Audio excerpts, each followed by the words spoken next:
Kajian Fathul Bari Syarah Kitab Sahih Al-Bukhari, Kitab Fadhaili Ashabin Nabi Sallallahu Alaihi Wasallam.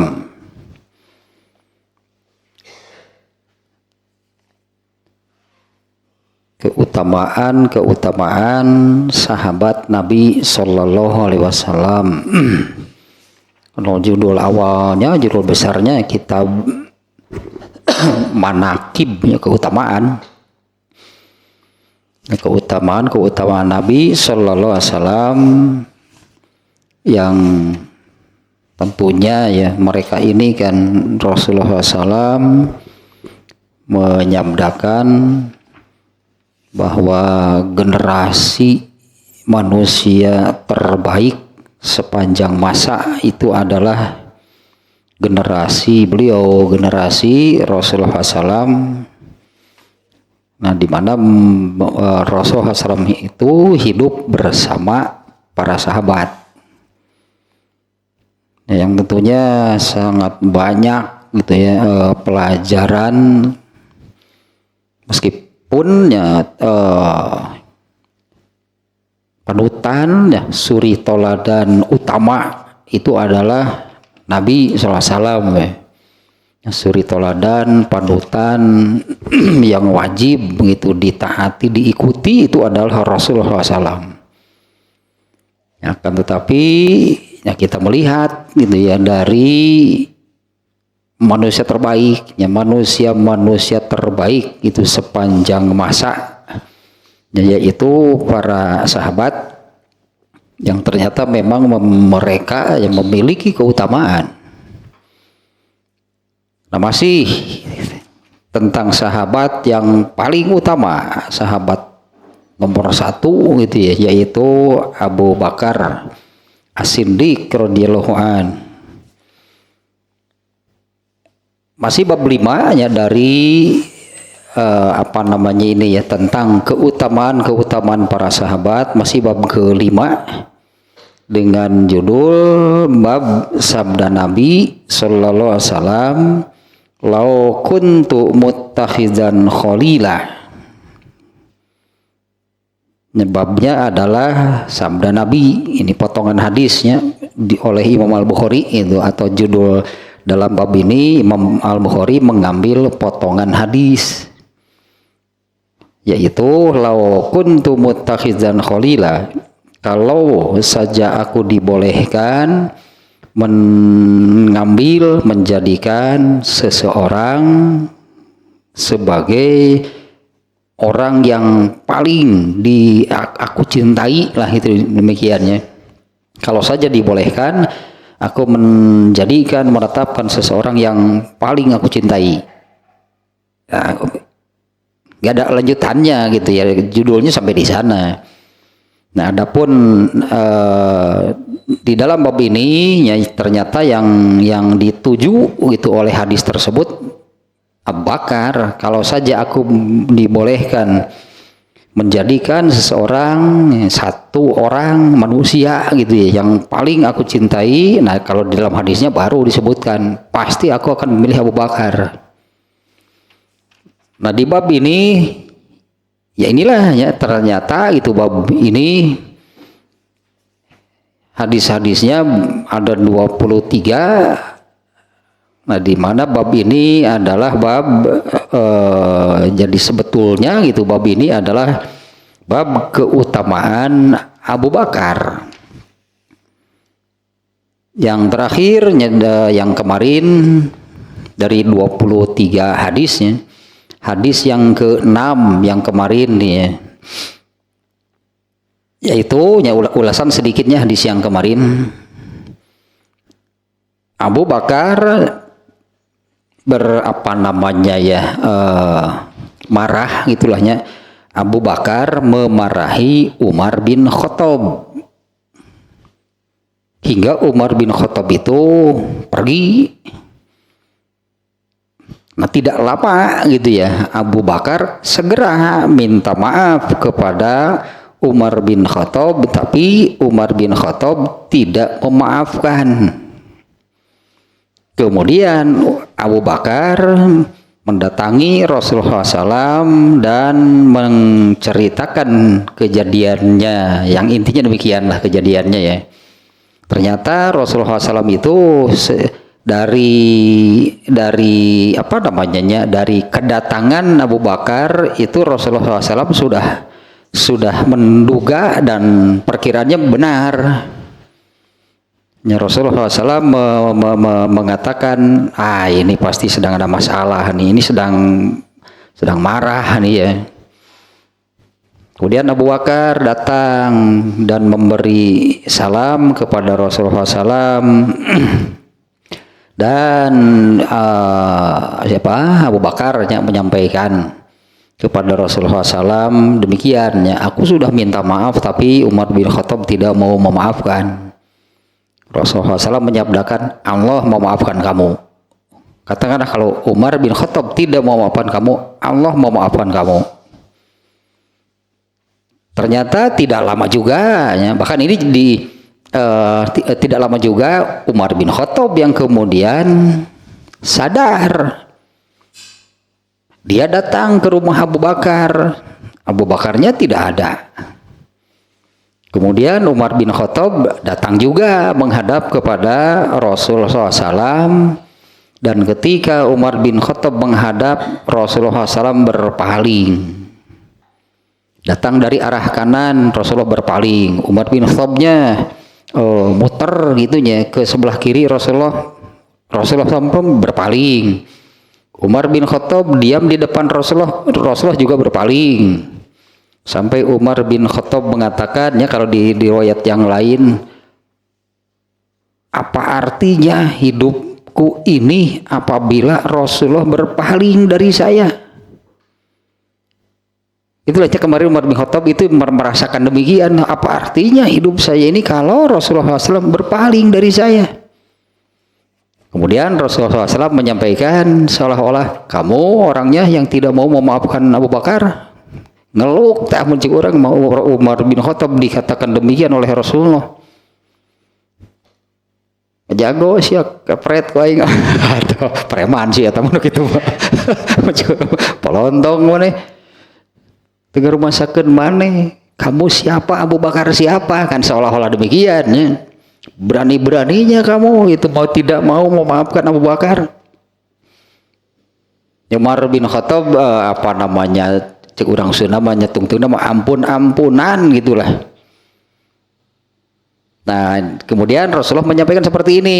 Ya, ini pelajaran bagi semuanya, bukan hanya untuk Umar bin Khattab kan. Ini disampaikan kepada Umar bin Khattab.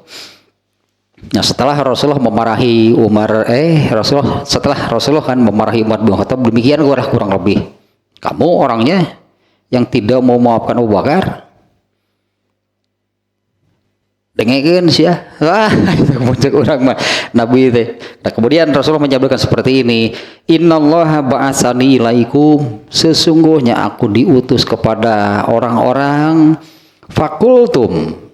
Lalu orang-orang mengatakan, "Kadzabta, kamu berdusta." Ya, sesungguhnya aku diutus kepada manusia, kepada orang-orang, tapi orang-orang mengatakan aku berdusta. Sementara Waqala Abu Bakrin sodako. Sementara Abu Bakar artinya di tengah orang-orang itu mendustakan, Abu Bakar mengatakan sodako. Rasulullah itu benar. Wawasani binafsihi wa malihi, dan Abu Bakarlah yang menolongku sejak awal nih maksudnya ya. Abu Bakarlah orangnya yang menolongku sejak awal, binafsihi wa malihi, dengan jiwa dan hartanya. Nah, itulahnya itu yang disampaikan Rasulullah kepada Umar bin Khattab, yang tentunya ini berlaku bagi semuanya. Siapa sih Abu Bakar? Ya, siapa Abu Bakar? Nah, orang yang seperti inilahnya sejak awal ketika orang-orang tidak percaya mengatakan Rasulullah berdusta, orang-orang mendustakan, Abu Bakar percaya. Bahkan Abu Bakar itunya menolong Rasulullah SAW sejak awal, binafsihi wa malihi, dengan jiwa dan hartanya.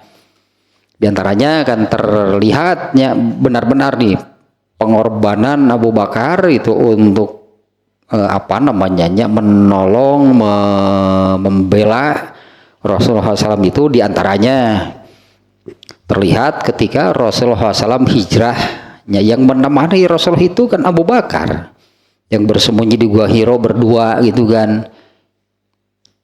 Mananya nu kamari teh hadisnya teh. Yang ini nih ya kita ulang lagi nih, ini sedikitnya terkait dengan hal tersebut nih. Nah, yang ini nih. Ma zannuka ya Abu Bakrin, karena Abu Bakar kan sangat mengkhawatirkan itu keadaan Rasulullah SAW waktu bersembunyi berdua di Jabal Sur. Nah, Abu Bakar mengatakan seperti ini, law anna ahadahum nazara tahta qadamaihi la absorona. Karena kan ini tempat gua lah gitu sebutnya. Gua, nah di atasnya ini orang-orang kaum kafir Quraisy yang mencari itu berjalan. Abu Bakar mengatakan seperti ini, kalau saja salah satu di antara mereka melihat ke bawah ke gua ini, pasti mereka bisa menemukan kita. Nah, Rasulullah SAW kemudian menyabdakan, ma zannuka ya Abu Bakrin bisnaini, pikiran kamu ini bagaimana? Benar, kita ini hanya berdua. Allahu salisuhuma, kan Allah yang ketiganya. Itulah kurang lebihnya di mananya. Benar, kita ini hanya berdua, tapi kan Allah lah yang ketiganya. Ini salah satunya contoh itulah pengorbanan Abu Bakar dengan diri, jiwa, nyawa, wa malihi, dan hartanya. Nah, kalau hartanya sangat banyak sekali sih ya, sangat banyak gitu ya hartanya. Diantaranya ketika Rasulullah memerintahkan ada hamba sahaya yang masuk Islam, dipaksa disiksa oleh pemiliknya untuk keluar lagi dari Islam, seperti Bilal, tapi dia kan menolak. Kemudian Rasulullah memerintahkan Abu Bakar, bebaskan dia. Oleh Abu Bakar dibayar, katakanlah mahal, padahal itulah ini di antaranya nih ya yang kemarin ya ulasan sedikit. Fama uziya ba'daha, maka sejak kejadian tersebut tidak ada satupun yang berani menyakiti Abu Bakar. Ya, fama uziya ba'daha, ya, maka tidak ada siapapun itu yang berani menyakiti Abu Bakar. Nah, sekarang hadis berikutnya, itulah ulasannya ya, hadis yang ke-6 kemarin ya, di mana ada pelajaran juga nya, saya ungkap lagi lah sedikit, yaitu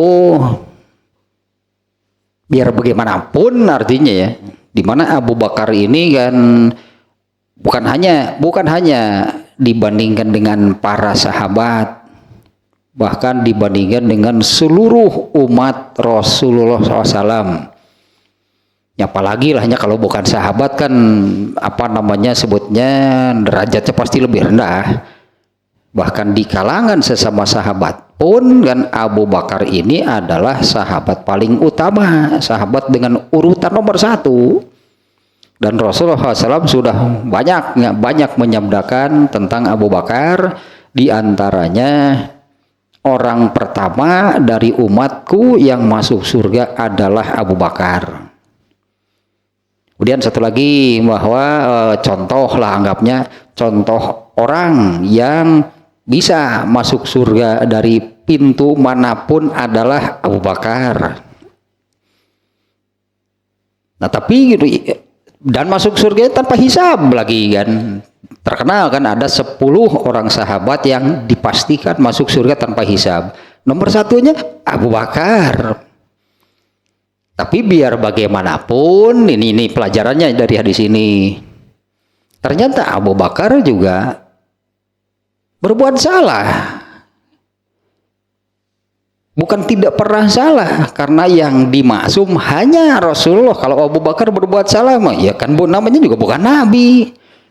Tapi apabila berbuat salah, maka segera gitu maka segera. Ini diambil dari Abu Bakar memarahi Umar bin Khattab, tapi kemudian segera Abu Bakar itu minta maaf. Kemudian yang kedua, Umar bin Khattabnya salah, tidak mau memaafkan asalnya. Tidak lama gitu ya. Itu juga tidak lama. Umar bin Khattab akhirnya mendatangi Abu Bakar. Hanya ketika datang ke rumahnya Abu Bakar tidak ada. Nah, makanya terjadilah itu hal seperti ini. Abu Bakar sampai harus mengadu kepada Nabi ya, karena Umar bin Khattab tidak mau memaafkan. Nah, jadi biar bagaimanapun lah gitunya, orang selain Nabi, orang yang paling utama, orang terbaik nomor satu lah selain Nabi, yaitu Abu Bakar, tidak dimaksum, berarti tidak dimaksum, tidak dijaga, tidak dijamin terbebas dari kesalahan atau dosa. Nah, tapi kalau orang-orang semacam ini, ya orang-orang semacam Abu Bakar, apabila berbuat salah, maka segera dikoreksi, segera diluruskan gitulah, yaitu dengan ini diambil kesimpulan itu diambil dari setelah memarahi Umar bin Khattab, maka Abu Bakar itu dengan segera meminta maaf. Demikian juga dengan Umar bin Khattab. Nah, mereka ini kan sahabatnya, dua sahabat teratasnya yang paling utama. Nah, hadis berikutnya sekarang. Hadis ke-7. Nah, hadis ke-7 ini saya kira tidak perlu banyak penjelasan nih ya. Kita lihat nih hadisnya. An Amr ibn al-As radhiyallahu anhu anna nabiyya sallallahu alaihi wasallam ba'atsahu ala jaisi zatis salasil fa ataituhu faqultu ayyun nasi ahabbu ilaik qala isyatu faqultu minar rijal qala abuha qultu summa man qala summa Umar bin Khattabi fa adda rijalan. Dari Amr bin As, semoga Allah meridhoinya, Nabi SAW mengutusnya kepada kelompok lah itunya, pasukan Zatus Salasil.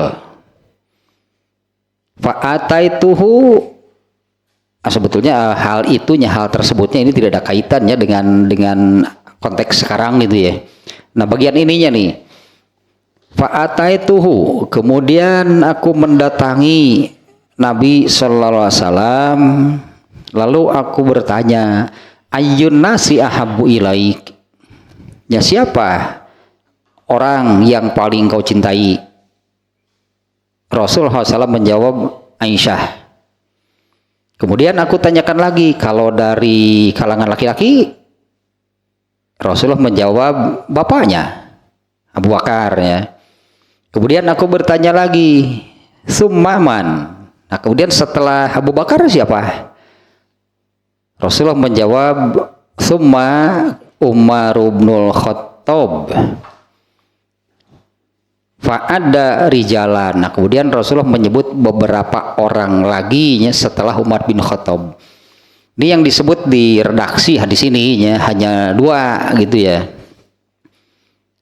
Kalau Aisyah ya pastilah, ketika Rasul ditanya siapa yang paling kau cintai, istrinya lah. Aisyah. Kalau dari kalangan laki-laki siapa? Bapaknya Abu Bakar. Setelah itu Umar bin Khattab. Nah, fa'adda rijalan, kata Amr bin Asnya. Setelah itu kemudian Rasulullah SAW menyebutkan beberapa orang lagi. Ada juga nih penjelasan nih dari Ibnu Hajar al-Asqalani ini tentang hadis nomor 7 yang barusan. Pada riwayat At-Tirmizi yang diriwayatkan melalui Abdullah bin Syakik. Abdullah bin Syakik bertanya kepada Aisyah, kalau yang ini nih, kalau tadi kan Amr bin As langsung kepada Rasulullahnya, siapa yang paling engkau cintai? Aisyah, dan seterusnya lah tadinya. Nah, Abdullah bin Syakik berkata Qultu li Aisyata, aku bertanya kepada Aisyah, ayu ashabin nabiyyi kana ahabba ilaih, sahabat yang mana dari beren terjemah bebas lah karena mengikuti susunan bahasa Arab ya. Siapa sahabat yang paling dicintai oleh Rasulullah? Itulah maksudnya, maknanya. Siapa sahabat yang paling dicintai oleh Nabi sallallahu alaihi wasallam? Qalat, Rasulullah menjawab, Aisyah menjawab, Abu Bakrin. Ya, Aisyah menjawab Abu Bakar. Qultu, kemudian kata Abdullah bin Syakik, summa man. Kemudian siapa? Qalat, Aisyah menjawab Umar. Qultu, kemudian aku tanyakan lagi, setelah itu siapa? Qalat, Aisyah menjawab Abu Ubaidah bin Al-Jarrah. Nih di hadis ini nih, setelah Umar bin Khattab itu Aisyah menjawab Abdullah bin Al-Jarrah.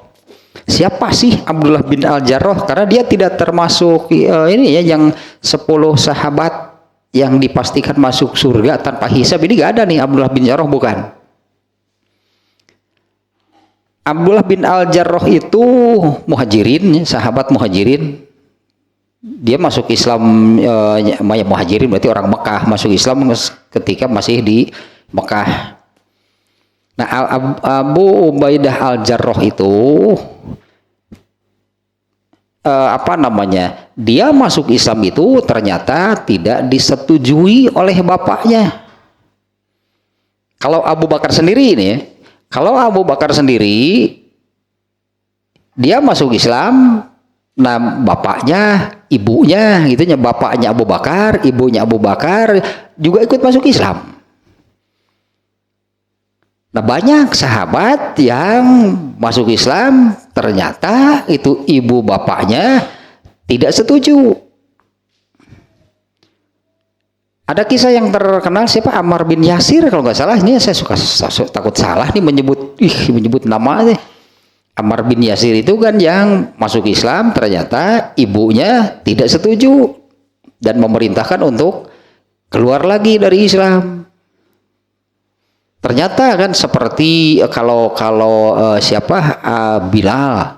Bilal itu kan bukan dengan orang tuanya, tapi kaitannya dengan pemiliknya, karena Bilal kan hamba sahaya. Pemiliknya tidak setuju, sampai Bilal itu kan disiksa dengan siksaan yang berat lah gitu ya. Yang terkenal itu kan diterlentangkan itu di tengah padang pasir, lalu ditindih batu yang besar sambil terus dipaksa untuk menyatakan keluar dari Islam. Nah, Rasulullah dan Abu Bakar yang melihat Bilal itu ketika Rasulullah memerintahkan untuk bebaskan gitu Bilal, beli dari pemiliknya, bebaskan. Nah, ada yang orang tuanya yang tidak setuju. Ammar bin Yasir itu ibunya yang mengancam untuk bunuh diri apabila Ammar bin Yasir tidak mau keluar dari Islam. Ternyata seperti Abu Bakar, Bilal gitu ya, dan bukan hanya satu orang ya, hamba sahaya yang paling terkenal Bilal kan yang disiksa gitu dengan siksaan yang berat, tapi ya itulah teguh, kokoh, tetap tidak mau keluar dari Islam. Banyak tuh hamba sahaya yang demikian, bukan hanya Bilal. Kalau Ammar bin Yasir, ibunya yang mengancam, saya bunuh diri kalau kamu tidak keluar lagi dari Islam. Ternyata Ammar bin Yasir kan mengatakan, engkau mau bunuh diri, jadi bunuh diri, lalu hidup lagi, terus mengancam lagi, bunuh diri lagi, hidup lagi, mengancam lagi, bunuh diri lagi, sampai 9-10 kali pun aku tidak akan keluar dari Islam. Nah, kalau ini nih, kalau Abdullah bin Al-Jarrah yang terkenal adalah bapaknya yang tidak setuju itu dia masuk Islam dan terus itu memerintahkan, mengancam untuk keluar dari Islam.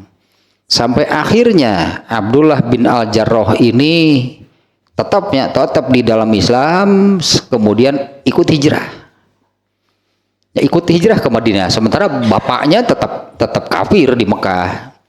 Dia tinggalkan berarti segala-galanya, keluarganya dan semuanya lah itunya Abdullah bin Al-Jarrah ini, kemudian ikut hijrah ke Madinah. Lalu ketika terjadi perang Badar, bapaknya ini mencari Abdullah bin Al-Jarrah. Bapaknya nih ya, bapaknya yang di perang itu si bapaknya ini pokoknya mencari anaknya mau dibunuh. Ya karena apa namanya pikirannya ya karena soal keagamaannya pasti, dan yang kedua karena bapaknya Abdullah bin Al-Jarrah ini kan menyebut bahwa anaknya itu anak durhaka, itu tidak mau taat kepada orang tua.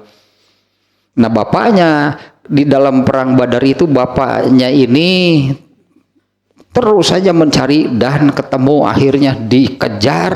Abdullah bin Al-Jarrah ini jadi kejar-kejar oleh bapaknya dalam perang.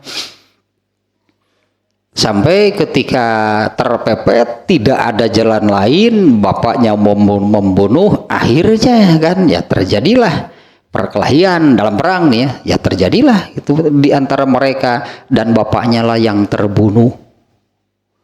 Bapaknya nih yang terbunuh. Abdullah bin Al-Jarrah bingung gitu ya, bingung ya, takut ya, sedih, itulah ya, campur aduk lah saya kira kan perasaan pikirannya ya, karena membunuh bapaknya sendiri. Tapi kalau tidak demikian, dia yang dibunuh, dan ini kan situasinya dalam perang. Tapi kemudian Abdullah bin Al-Jarrah ini biar bagaimanapun ya pastilah ada rasa apa namanya berat gitu kan di dalam hati, karena sudah membunuh bapaknya sendiri. Kemudian dia ini lapor kepada Rasulullahnya, kejadiannya demikian karena terus dikejar-kejar gitulah, bapaknya ini terus saja mengejar mau membunuhnya. Yang akhirnya kan setelah betul-betul tidak bisa menghindar, mengelak, terpepet, terjadilah pergumulan bapaknya gitu yang mati terbunuh. Kemudian dia laporan kepada Nabi, bagaimana saya gitunya membunuh bapak sendiri. Nah, Rasulullah itu menjawab, kamu bukan membunuh, yang kamu bunuh itu adalah orang musyrik, yang kamu bunuh itu kemusyrikannya. Artinya tidak ada yang salah, maksudnya tidak ada yang salah, benar gitu kan, karena saat itu dalam perang, yang namanya perang adalah kill or be. Perang mah gitu, membunuh atau dibunuh. Apa katakanlah begini ya, apa hanya Abdullah bin Al-Jarrah dengan bapaknya yang berperang dengan status ada kaitan nasab? Sahabat yang lain juga banyak, hanya memang tidak langsung gitunya dengan bapak kandungnya. Ya banyak kan orang-orang muhajirin ya, muhajirin itu kan yang hijrah ke Madinah, kan saudara-saudaranya di Makkah masih banyak yang tidak masuk Islam. Yang kemudian ketika perang Badar gitu ya bertemulah mereka. Nah, hanya yang kasusnya gitu ya antara anak kandung dengan bapak kandung berperang gitunya, berhadapan langsung. Nah, ini Abdullah bin Al-Jarrah. Nah, ini nih Aisyah mengatakan ya, yang ketika ditanya siapa sahabat yang paling dicintai oleh Rasulullah, Aisyah menjawab Abu Bakar. Setelah itu siapa? Umar. Setelah itu siapa? Abdullah bin Al-Jarrah. Ini kalau tidak salah yang itunya Abdullah bin Al-Jarrah itu yang kisahnya yang paling terkenal adalah dia membunuh bapaknya sendiri. Yang kemudian tetapkanlah biar bagaimanapun lah ya, ada perasaan berat, ada yang mengganjal ya, terutama kan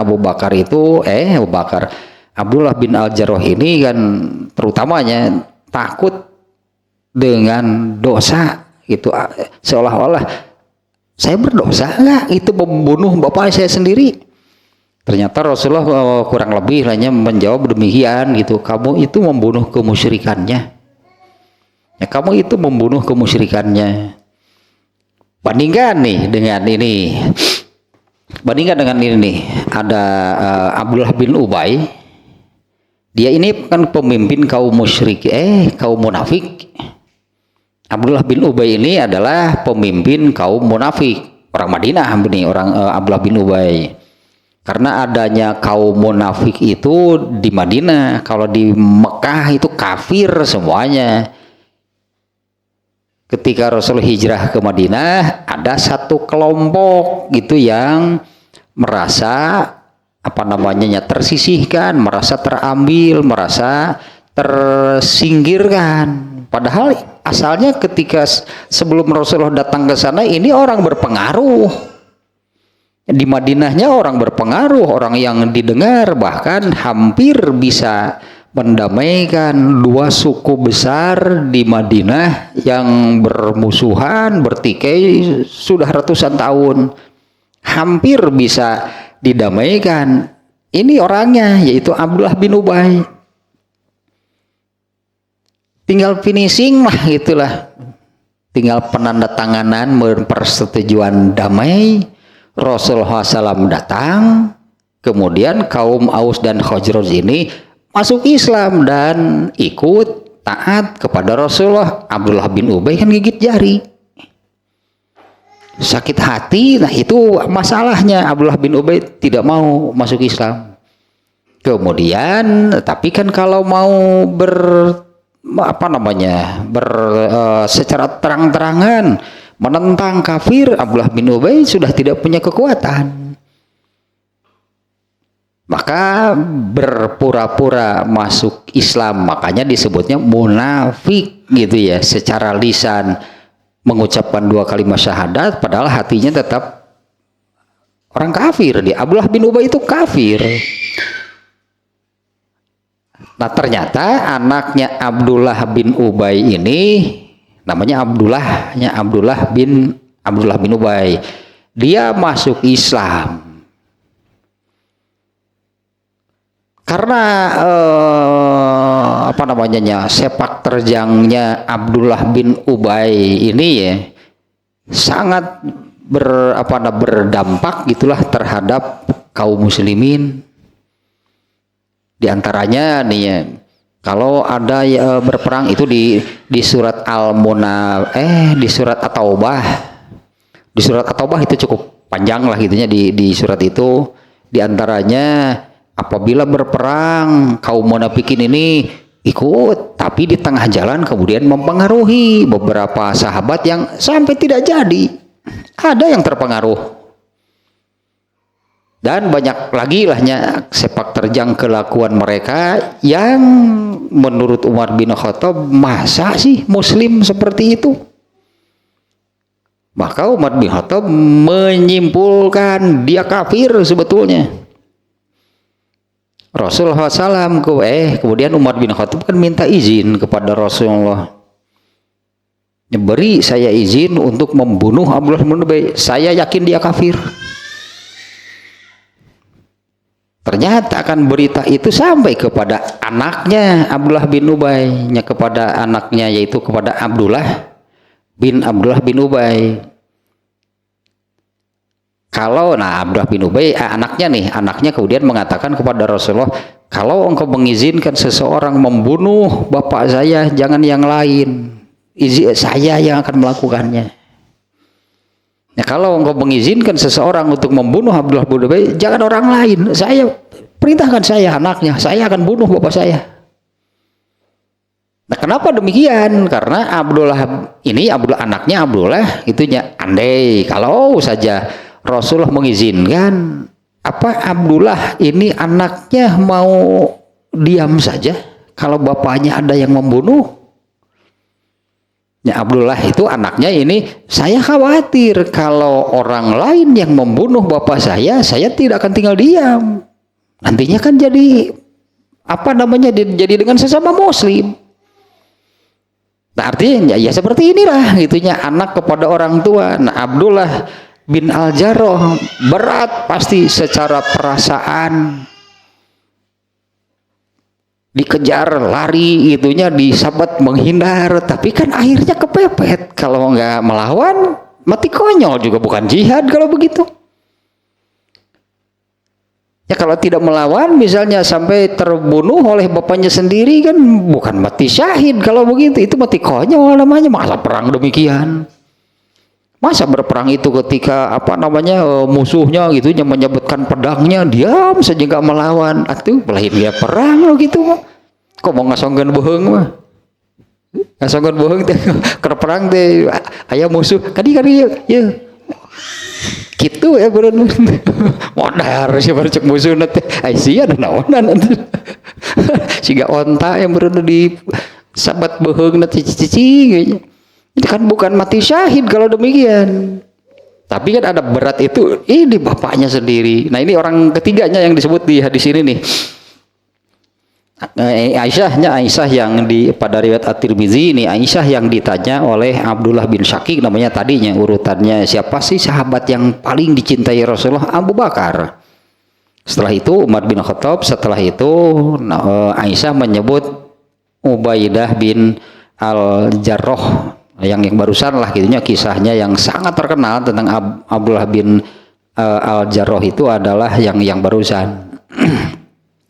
Nah, sekiranya cukup sekiannya untuk hadis yang nomor 7 ya, yang isinya menerangkan urutan sahabat yang paling dicintai oleh Rasulullah SAW.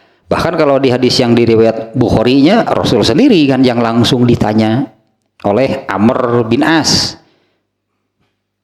Ya, Amr bin As-nya sahabat nih yang bertanyanya langsung kepada Rasulullah.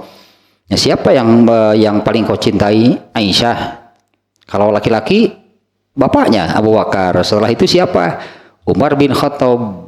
Nah di hadis ini tidak menyebut setelah Umar bin Khattab, hanya mengatakan fa'adda rijalan. Kata Amr bin As, Rasulullah menyebut beberapa orang lagi itu setelah Umar bin Khattab.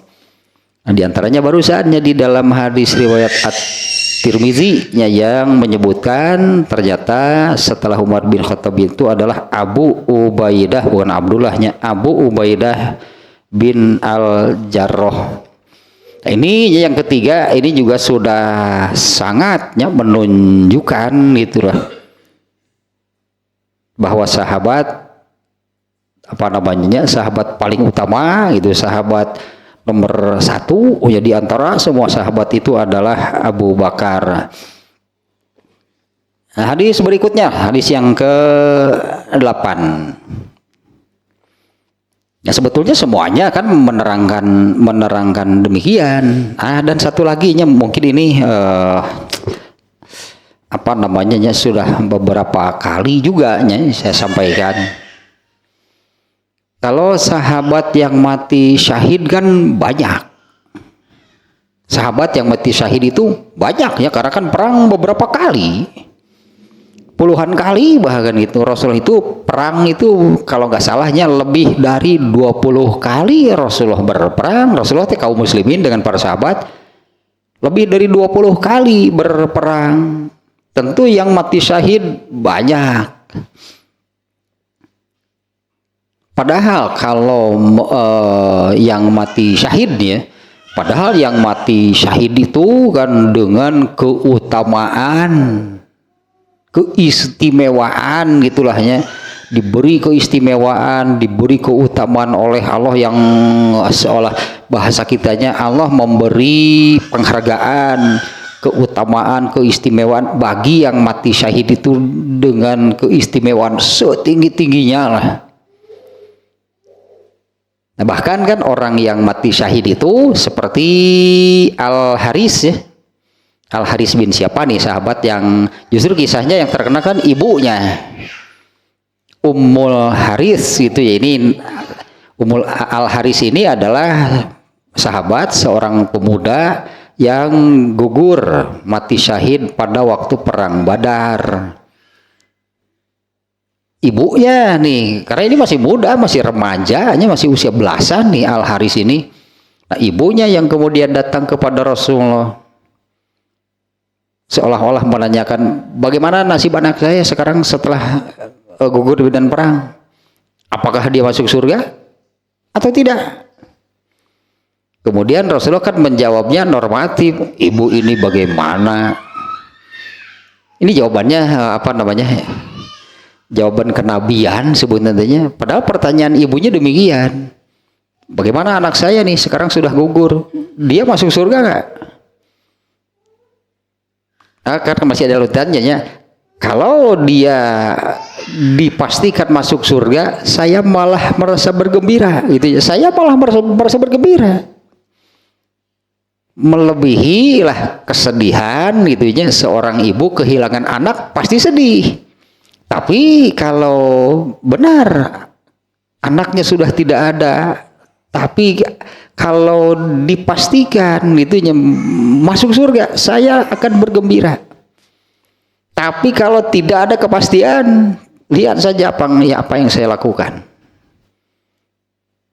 Acak-acak si pokoknya mah. Acak-acak runtuh kan si masjid kok aing tinggalikeun we. Ya, nah Rasulullah menjawab demikian kan, oh, ibu ini bagaimana, kan surga itu ada 100 tingkatan. Ini aneh nih ya jawaban Rasulullah, seperti nggak nyambung gitu. Nah ibu ini bagaimana, kan surga itu ada 100 tingkatan, dan tingkatan tertingginya itu adalah surga Firdaus. Dan Al-Haris itu di surga Firdaus. Nah ini kan untuk yang mati syahid itu pasti itu surga, masuk surga dan dengan tingkatan tertinggi di surga Firdaus. Baik ayatnya, kalau ayat itu ayat ini yang Ali Imran 69 lah tentang yang mati syahidnya. Kalau hadis banyak yang menerangkan keutamaan mati syahid. Tapi tetap kan nih kalau kita melihat seperti ini nih, tapi kan Abu Bakar itu melebihi mereka yang mati syahid. Abu Bakar sendiri tidak mati syahid. Ya, Abu Bakar ini tidak mati syahid ya. Kalau sahabat banyak yang mati syahid. Tapi kan inilah sahabat urutan nomor 1 paling utama adalah Abu Bakar. Takon sih nanti justrunya yang awal tadi di hadis yang sebelumnya tadi. Hadis yang awal, hadis yang nomor 6. Sampai Rasulullah marah kan kepada Umar bin Khattab ketika dia bersikap kurang baik lah gitunya kepada Abu Bakar. Rasulullah yang marah. Umar bin Khattab datang berpaling, Rasul. Umar bin Khattab muter balik lagi, memalingkan muka lagi Rasulullah sampai 3 kali. Rasulullah seperti itu kepada Umar bin Khattab. Artinya ini Rasulullah marah nih kepada Umar bin Khattab karena dia memperlakukan Abu Bakar dengan tidak baik. Alasannya apa? Katakanlahnya ini yang disebut tadi bahwa Allah mengutusku kepada manusia dan semua mendustakan. Abu Bakar lah yang mengatakan saya benar.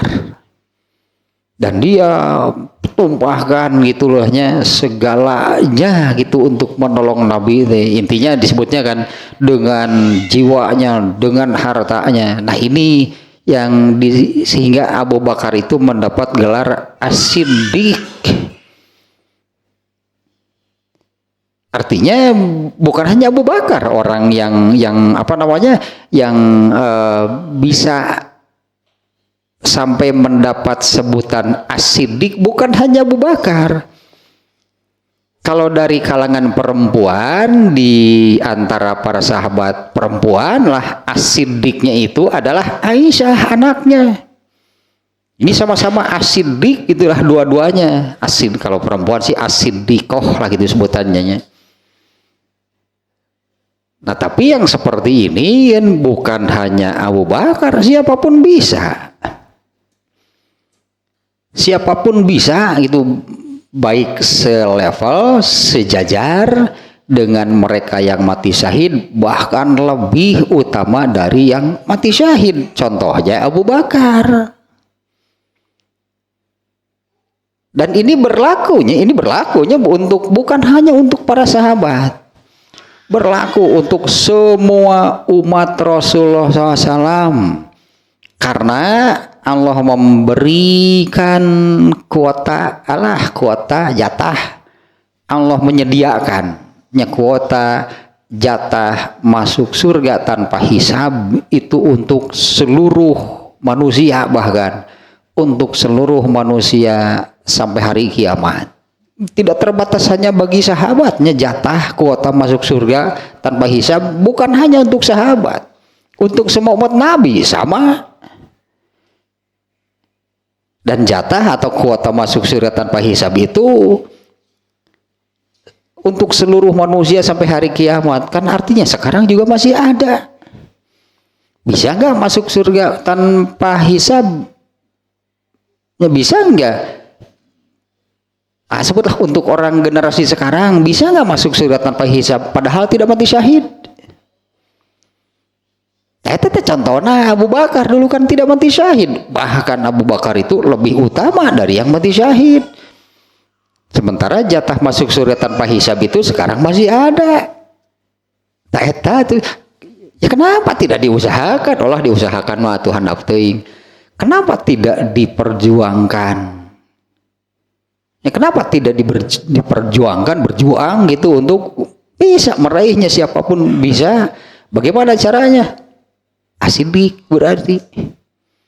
Ya, jadilah asidik di zamannya masing-masing, di generasinya masing-masing. Kalaupun tidak mati syahid, bisa masuk surga tanpa hisab. Karena jatahnya, kuotanya gitu masih banyak, belum habis.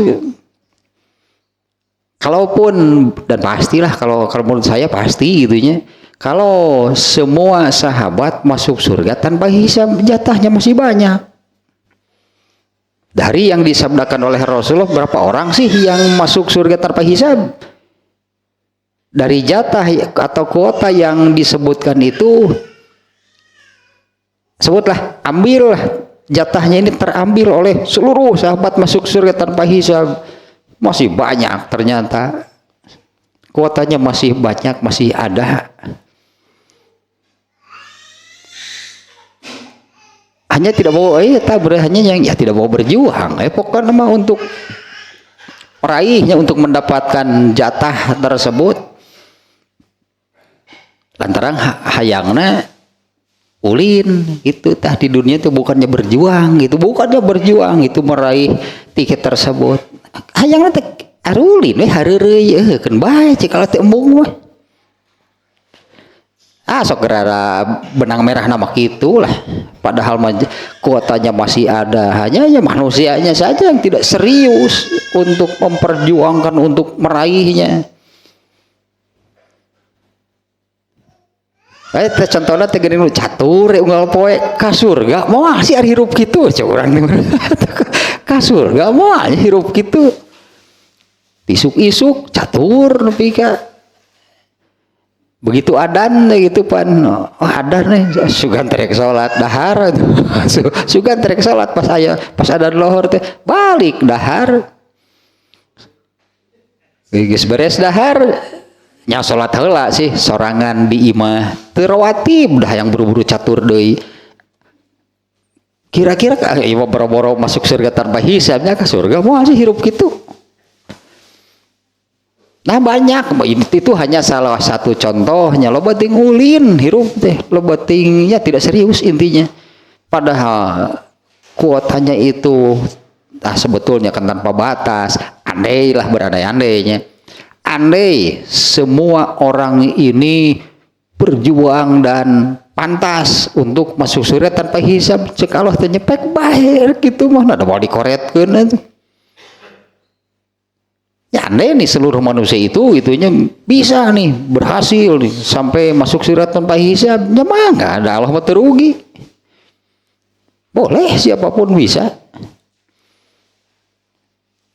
Kan eta hirup teh leubeting turing hirup teh leubeting turing, fishing, hiking, iling teh non bahasa Sunda mah ngurak eta iling teh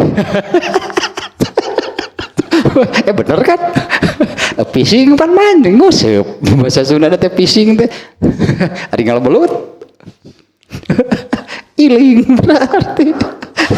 Tak eta lah hirup teh loba cing beberapa aja ibadah sih bener. Ini coba perjuangkan. Karena kan surganya surga tertinggi ya. Surga teratas akan begini kan.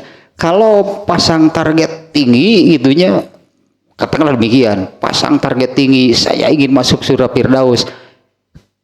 Kalaupun meleset atau mau jauh teuing meureun. Kalaupun meleset atau turun satu tingkat itu tah ke tingkat 99. Karena surga kan ada 100. Yang tertinggi itu ya anggaplah tingkat ke 100. Inilah surga Firdaus. Pasang target tinggi. Kalaupun meleset atau mau jauh teuing.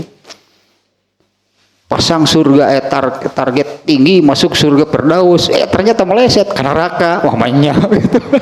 Banyak itu meleset biasa. Kalaupun tidak masuk tertinggi, masuk tingkat 99, deket keneh atuh jeung Nabi gitu. Di sananya berarti masih dekat dengan Nabi, beda satu tingkat. Beda dengan yang tingkatan surga paling rendah kan, di tingkatan surga paling rendah. Pengisinya siapa?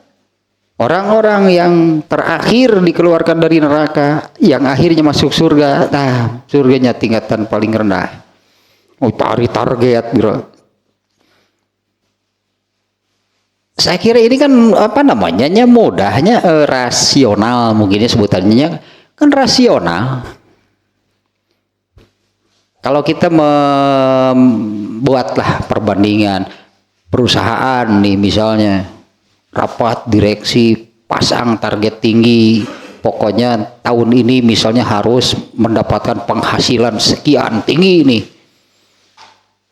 Terus setelah pasang target tinggi harus bagaimana? Kan harus berjuang kan ya? Mengejar target. Pasang target tinggi tapi harus siap deui we. Kumaha ya teh? Ari pasang target tinggi tapi apa yang sudah ditargetkan itu tidak diperjuangkan. Mustahil eta pasti mustahil tercapai. Ya karena itu no tadi lah touring, hiking, fishing iling iling nah iling teh ngurak bahasa Sunda apa iling teh ngarabelut ngurak bahasa Sunda apa padahal bisa nih ya contohnya iya ya makanya kan inilah sahabat paling utama yang di awal tadi saya katakan tetapnya siapa yang wajib ditaati, suri toladan, panutan pokok adalah Rasulullah SAW. Ternyata kita melihatnya dari sahabat-sahabat itu banyak keutamaan dari mereka, banyak keistimewaan. Dengan landasan yang tadinya Rasulullah sudah menyabdakan bahwa generasi manusia terbaik itu adalah generasiku para sahabat. Artinya coba kita lihat para sahabat itu seperti apa sih. Nah ini sahabat terbaik ya, sahabat terbaik adalah Abu Bakar. Bahkan itu keutamaan, keistimewaan Abu Bakar itu mengalahkan mereka yang mati syahid. Sementara Abu Bakarnya sendiri tidak mati syahid. Hadis ke-7 nih sekarang nih. Ke-8. Ya, hadis ke-8. An Abi Hurairah radhiyallahu anhu qala sami'tu Rasulullah sallallahu alaihi wasallam yaqulu bainama ra'in fi gonamihi ada alaihi dzi'bu fa akhadha syatan fatalabahu ra'i faltafata ilaihi dzi'bu faqala man laha yauma sabu yauma laisa laha ra'in ghairi fabainama rajulun yasuqu baqaratan qad humila alaiha faltafat ilaihi fakalimathu fakallamathu faqalat inni lam ukhlaq lihaza walakinni khuliqtu lil harsi. Faqala nasu subhanallah.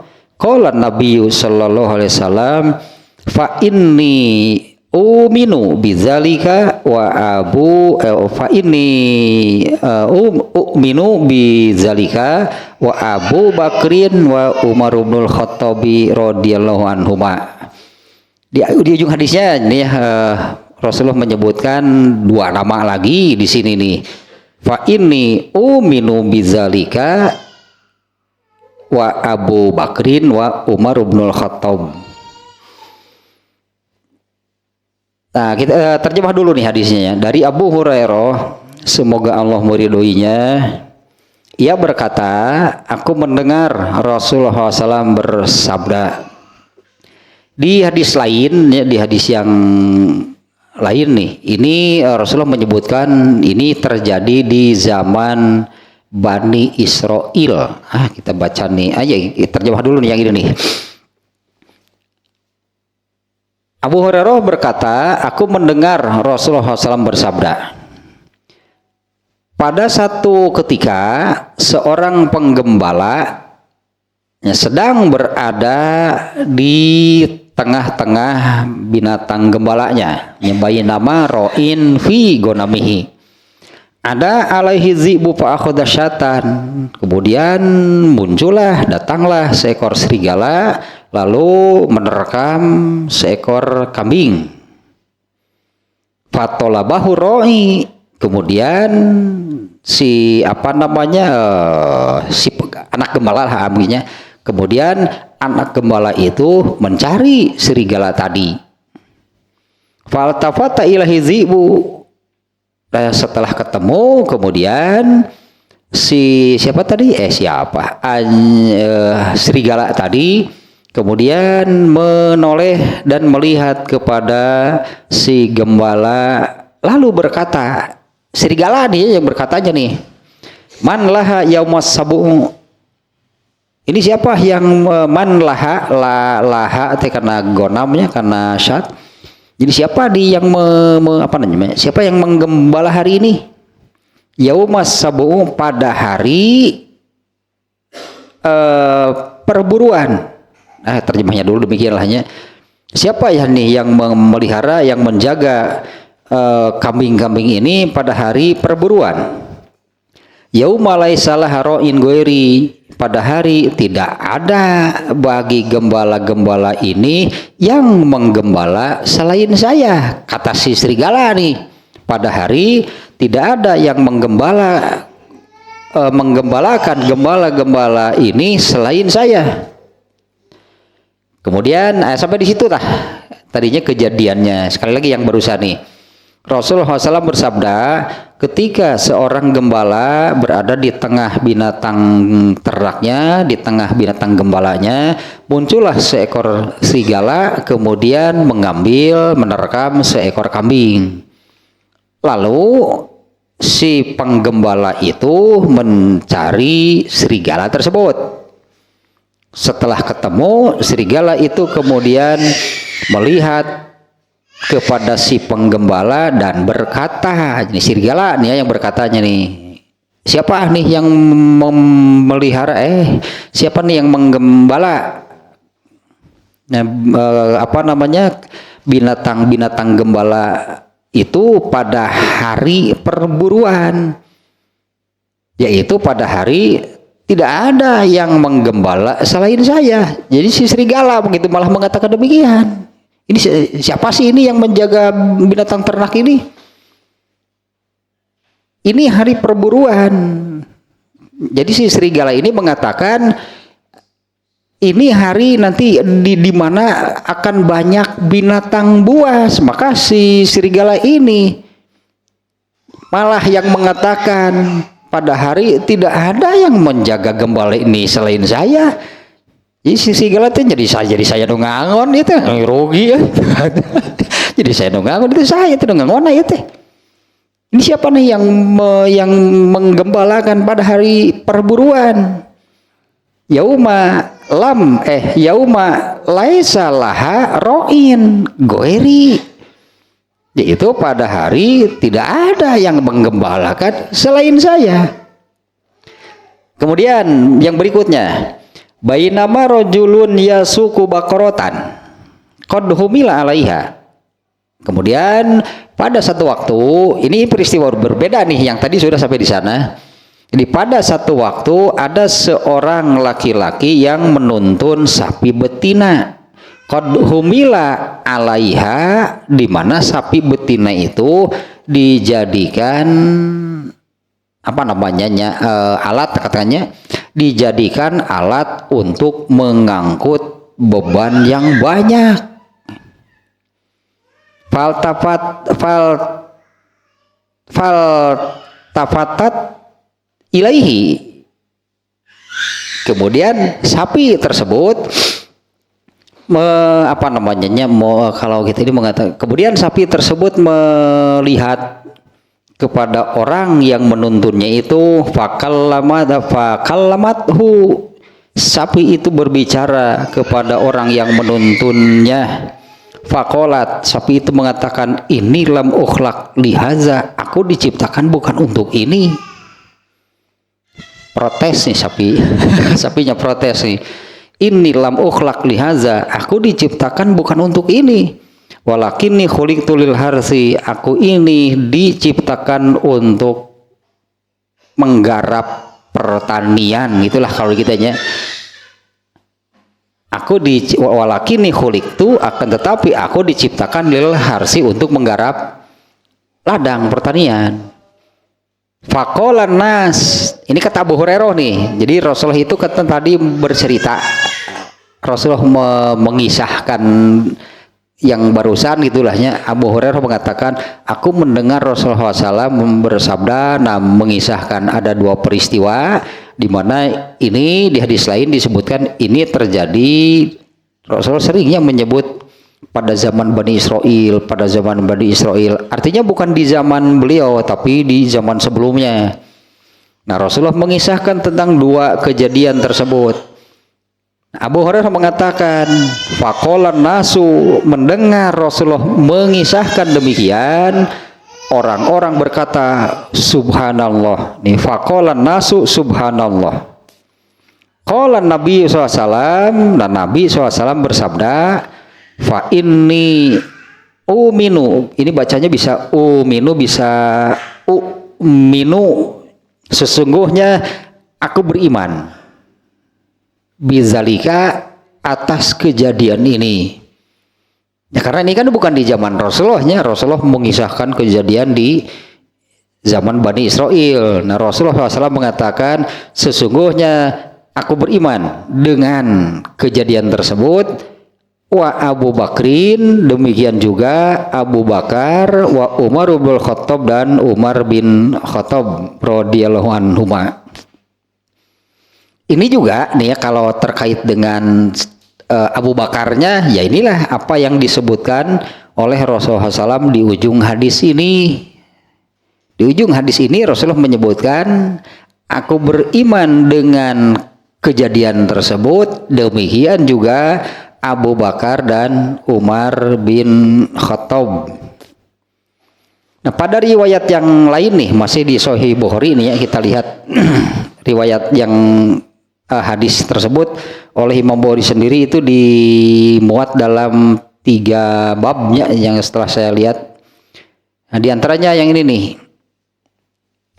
Angkana sok di mistik kemarin dibalik, harusnya 3207 jadi 307 27 teka pangi. Sebentar kalau yang ini sugan. Nah, ini nih hadisnya. Kita baca yang barusan juga nih ya, kisahnya yang sama nih. Dari Abu Hurairah radhiyallahu anhu, ia berkata, Rasulullah SAW berjamaah salat subuh. Setelah selesai, beliau menghadap kepada makmum lalu bersabda, ada orang yang sedang menggiring sapi betina, lalu ketika ditungganginya, dia memukul sapi tersebut. Lalu sapi itu berbicara, aku diciptakan bukan untuk dipukuli. Nah, kalau di sini kan demikiannya, Kalau tadi dijadikan alat untuk mengangkut barang, mengangkut beban yang berat. Nah, kalau di sini seperti ini, apa namanya ya, kejadiannya katakanlahnya, aku diciptakan bukan untuk dipukuli seperti ini. Akan tetapi aku diciptakan untuk membantu menggarap ladang atau untuk pertanian lah. Lalu orang-orang berkata, subhanallah, sapi dapat berbicara. Nah, kalau di sini ada seperti ini. Ya, orang-orang mengatakan subhanallah dan mereka kemudian itu bertanya, kalau di kita ini, masa sih sapi dapat berbicara? Seolah-olah tidak percaya. Makanya di ujung hadisnya Rasulullah kan menyabdakan, aku percaya dengan kejadian ini, demikian juga Abu Bakar dan Umar. Nah, ternyata di sini ada seperti ini nih ya. Ketika Rasulullah selesai itu mengisahkan kejadian tersebut, orang-orang yang makmumnya para sahabat kan pasti. Ya, orang-orang berkata, subhanallah, apa iya itu? Apa iya gitu? Masa sih gitu, kalau masa sapi dapat berbicara? Beliau kemudian bersabda, aku beriman tentang kejadian tersebut, begitu juga Abu Bakar dan Umar. Abu Bakar teh asidiknya itu di sini gitunya yang sampai jadi gelar kan. Asidik itu gelar, bukan nama. Gelar gitu yang disematkan kepada Abu Bakar As-Siddiq, yaitu seperti inilah Abu Bakar digelari As-Siddiq. Abu Bakar itu seolah-olah akan mengatakan seperti ini. Banyak seperti ini mungkin kan orang-orang bertanya, masa sapi dapat berbicara? Seolah-olah kan meragukan. Tidak langsung gitulah percaya. Ini ada tertulis di sini nih ya, redaksinya demikian. Orang-orang mengatakan subhanallah, tapi kemudian kan mereka, masa sapi dapat berbicara? Makanya Rasulullah SAW kan langsung menimpalinya dengan, aku beriman dengan kejadian tersebut, demikian juga Abu Bakar dan Umar. Nah, inilah gitunya kenapa Abu Bakar bisa meraih mendapatkan gelar As-Siddiq. Seolah-olah ini kan masa gak masuk akal, itulah seolah-olah gak masuk akal, masa sapi berbicara. Kalau Abu Bakar, ketika orang-orang mengatakan demikian, Abu Bakar akan mengatakan, lebih dari itu pun aku percaya, itu As-Siddiq. Pokoknya apapun lah yang datang dari Nabi. Seperti di hadis ini, ada orang yang mengatakan, apa benar? Masa iya? Masa sih? Itulah sapi berbicara. Abu Bakar akan mengatakan, lebih dari itu pun aku percaya. Andai sapi itu dikatakan, kemudian sapi itu berubah menjelma jadi manusia, kemudian memukuli pemiliknya, lebih dari itu pun, nah gitulah Abu Bakar akan mengatakan, lebih dari itu pun aku percaya. Kemudian satu lagi nih kejadiannya. Aku beriman, nih ada kalimat ini yang aku beriman, kata Rasulullah SAW-nya ketika ada orang yang mengatakan seperti tadinya, apa iya itu sapi bisa berbicara? Rasulullah bersabda, aku beriman dengan kejadian tersebut, demikian juga Abu Bakar dan Umar. Saat itu keduanya tidak hadir di sana. Ya, Rasulullah kan tidak menyaksikan karena ini kejadian di zaman Bani Israel. Tapi kan Rasulullah bisa mengisahkan ini berdasarkan wahyu. Ya, Rasulullah bisa mengisahkan seperti ini kan berdasarkan wahyu dari malaikat Jibril. Nah, kalau Abu Bakar, nah kalau Umar, sehingga ada kalimat seperti ini di sini. Aku beriman dengan kejadian tersebut, begitu juga Abu Bakar dan Umar. Padahal saat itu keduanya tidak hadir, padahal mereka kan tidak melihat kejadiannya.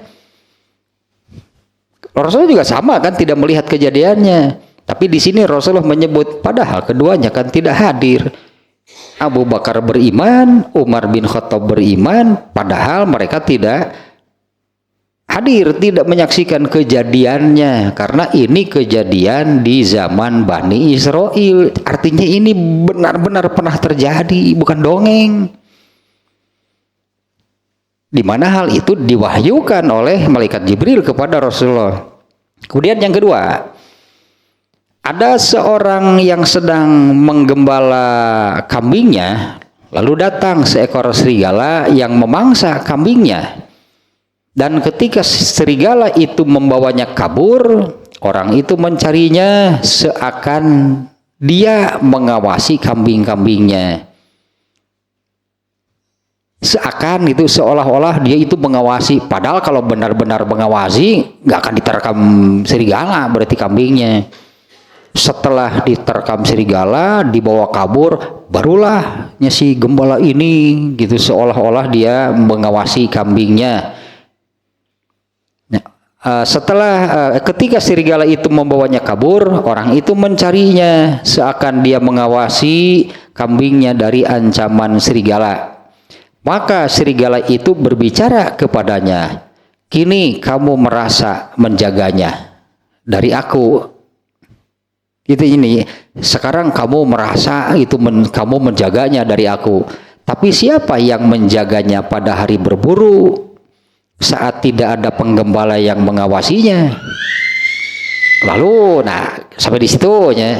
Lalu orang-orang para sahabat berkata, Subhanallah, serigala bisa berbicara. Kedua kali para sahabat menanyakan kepada Rasulullah, Subhanallah, serigala bisa berbicara. Beliau kemudian bersabda, aku beriman dengan kejadian tersebut, demikian juga Abu Bakar dan Umar. Padahal saat itu keduanya tidak hadir, tidak melihat kejadian tersebut. Nah, saya kira sudah cukuplahnya tentang tentang Abu Bakar dan Umarnya disebut di sini dua, yang menunjukkan, jelaskan menunjukkan keutamaan mereka di saat orang-orang menanyakan, masa sih itulah, apa iya serigala bisa berbicara? Rasulullah menyebut, aku beriman, Abu Bakar juga Umar. Nah, saya kira cukuplahnya tentang menunjukkan Abu Bakarnya lah. Tapi ada pelajaran nih sedikit lahnya dari hadis ini. Bukan soal Abu Bakar dan Umarnya, dari kisahnya itu, dari kisah yang disampaikan oleh Rasulullah SAW, dua kejadian kan. Satu, seorang penggembala yang gitulah, dia melaksanakan tugasnya dengan baik, padahal dia kan dia ini lalai sehingga kambingnya terkam serigala. Satu berarti tanya, ini terlepas dari soal Abu Bakar itunya. Kejadian ini kan demikian. Ini berarti ini orang ini yang tugasnya menggembala tapi dia lalai sampai ternaknya dimakan serigala. Setelah kejadian barulah dia mencari serigalanya kan yang ngomong, kamu merasa seolah-olah kamu ya yang menjaganya. Kalau di hadis ini kan, di hadis yang ada di sini ya, siapa sih yang menggembala pada hari berburu ini? Yauma laisa laha ra'in ghairi, pada hari ternyata ini kambing tidak ada yang menggembala kecuali saya, kata si serigala sambil menerkam satu ekor. Kan dia kan yang menerkamnya. Ini siapa yang menggembala pada hari ini? Ini hari perburuan. Malah serigala yang mengatakan yauma laisa laha ra'in, pada hari tidak ada yang menggembala selain saya. Bari etage ngarkep hiji ngomong gitu teh. Lalu datanglah penggembalanya. Kalau di hadis tadi kan mengatakan, sekarang kamu merasa kamu ya yang menjaga, yang mengawasi. Saya sebetulnya, kata si serigala, yang melakukannya. Adapun menerkam hiji mah untuk japrem tuh buruh hiji. Satu kan kisahnya demikian. Yang kedua, jadi ada dua versi. Kalau di sini kan sapinya dituntun tapi digunakan untuk mengangkut barang yang berat. Kalau di hadis yang tadi itu dinaiki kemudian dipukuli gitulahnya. Protes kan pada hadis keduanya protes sapinya. Ya pelajaran nanti hadis ini menunjukkan ini pernah terjadi di zaman Bani Israel itu, di mana orang sudah kehilangan kejujuran. Orang sudah tidak lagi menempatkan sesuatu itu pada kemestiannya, keharusannya. Menggembala berarti dia malah gematuh dia malah kemana lah, terus chatting bener-bener ayeuna mah si gembala teh kambingnya kemana atuh dikerekam gitu eta. Setelah tahu walah kambing ini hilang satu, cari dia lalai berarti. Nah, dia sudah tidak amanah dengan pekerjaannya. Itu pelajarannya. Nah, kemudian yang kedua kan, ya orang sudah tidak menempatkan sesuatu bukan pada kemestiannya. Sapi kok dinaiki? Sapi yang protes akhirnya. Saya diciptakan bukan untuk ini. Nah, ini pelajarannya kan banyak nanti untuk banyaknya, sebutlah substansinya apa sih, benang merahnya apa, kalau kejadiannya tidak mesti sama, tapi artinya ini kan sudah hilang kejujuran. Kemudian yang kedua dari sapi tadi itunya orang sudah tidak mendudukan sesuatu sesuai dengan peruntukannya. Kata pelajaran dari hadis ininya di luarnya tentang Abu Bakar lah, tentang Abu Bakarnya. Dulu di zaman Bani Israel ini sudah terjadi seperti ini, dan sejarah akan berulang. Manusia itu dulu, sekarang dan nanti ini pasti akan terjadi. Manusia itu akan seperti ini lagi. Tosah 2 hijrah baru tambah 2 hadisnya, hadis nomor 7 dan nomor 7 dan nomor 8 nih. Hadisnya masih banyak nih ya, 23 nih seluruhnya.